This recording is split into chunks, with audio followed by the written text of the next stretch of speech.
যুদ্ধ আর যুদ্ধের ভয় এই দুয়ে মিলে বাড়ছে সামরিক ব্যয়।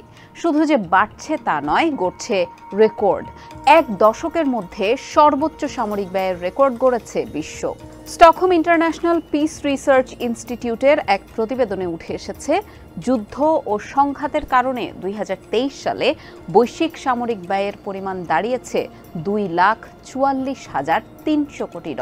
চলুন বিস্তারিত জানার চেষ্টা করি এই বিষয়ে। কোন কোন দেশ এগিয়ে আছে এই ব্যয়ে? এই ব্যয় কি যুদ্ধ পরিস্থিতি ঘনীভূত হওয়ার ইঙ্গিত দেয়, নাকি কেবল নিজেদের নিরাপত্তার জন্যই এই ব্যয়? এই প্রশ্নগুলোর উত্তর নিয়ে আপনাদের সাথে আছি আমি মোহনা হোসেন।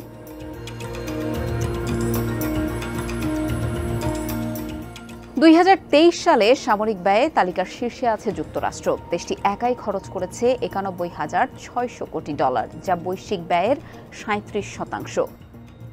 তালিকায় যুক্তরাষ্ট্রের পরই আছে যথাক্রমে চীন, রাশিয়া, ভারত ও সৌদি আরব। শীর্ষ 10-এ থাকা অন্যান্য দেশগুলো হচ্ছে যুক্তরাজ্য, জার্মানি, ইউক্রেন, ফ্রান্স ও জাপান। ২০২২ সালের তুলনায় গত বছর বিশ্বব্যাপী এই খাতে ব্যয় বৃদ্ধির হার ছিল ৬.৮%। প্রতিবেদনে বলা হয়, ২০২৩ সালে বিশ্বের সব অঞ্চলেই সামরিক ব্যয় বেড়েছে। বিশেষ করে ইউরোপ, এশিয়া, ওশেনিয়া ও মধ্যপ্রাচ্যে এই প্রবণতা বেশি দেখা গেছে।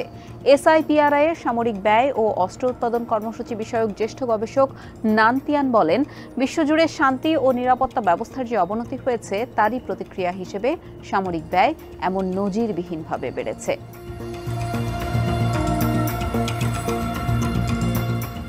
২০২৩ সালে ন্যাটো জোটভুক্ত ৩১টি দেশের সামরিক ব্যয়ের মোট পরিমাণ ছিল $১,৩৪১ বিলিয়ন, যা বিশ্বের মোট সামরিক ব্যয়ের ৫৫%। বছরটিতে যুক্তরাষ্ট্রের ব্যয় ২.৩% বেড়ে $৯১৬ বিলিয়ন উন্নীত হয়েছে। ন্যাটোর মোট সামরিক ব্যয়ের ৬৮%ই খরচ করে ফেলেছে ওয়াশিংটন।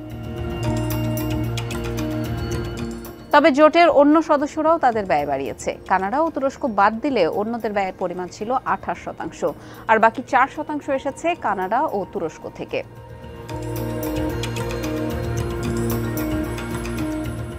ইউক্রেন যুদ্ধের পরিপ্রেক্ষিতে গত বছর রাশিয়ার সামরিক ব্যয় ২৪% বেড়ে $১০৯ বিলিয়ন দাঁড়িয়েছে। ২০১৪ সালের তুলনায় গত বছর এই খাতে দেশটির বরাদ্দের পরিমাণ বেড়েছে ৫৭%।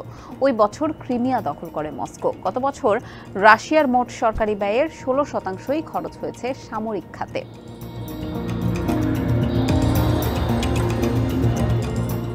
বছরটিতে এই খাতে ইউক্রেনের ব্যয়ের পরিমাণ ছিল $৬৪.৮ বিলিয়ন। দেশটির মোট সরকারি খরচের ৫৮%ই গেছে এর পেছনে। ২০২৩ সালে ইউক্রেনের সামরিক বরাদ্দ ছিল রাশিয়ার চেয়ে ৫৯% কম। যদিও বছরটিতে অন্তত $৩৫ বিলিয়ন সামরিক সাহায্য পেয়েছে দেশটি, এর মধ্যে শুধু যুক্তরাষ্ট্র থেকেই এসেছে $২৫.৪ বিলিয়ন। এই সহায়তা হিসাব করলে ২০২৩ সালে ইউক্রেনের সামরিক ব্যয়ের পরিমাণ ছিল রাশিয়ার প্রায় ৯১%। বৈশ্বিক সামরিক ব্যয়ে দ্বিতীয় অবস্থানে থাকা চীন গত বছর এই খাতে $২৯,৬০০ কোটি খরচ করেছে। আর অন্যদিকে বেইজিংয়ের প্রভাব মোকাবেলায় ব্যয় বাড়িয়েছে ভারত, জাপান ও তাইওয়ান। রেকর্ড গড়েছে মধ্যপ্রাচ্য।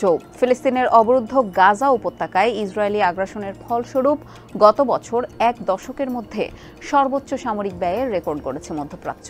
অঞ্চলটিতে এই খাতে সর্বোচ্চ $৭,৫৮০ কোটি খরচ করেছে সৌদি আরব, আর দ্বিতীয় অবস্থানে থাকা ইসরায়েলের ব্যয়ের পরিমাণ $২,৭৫০ কোটি।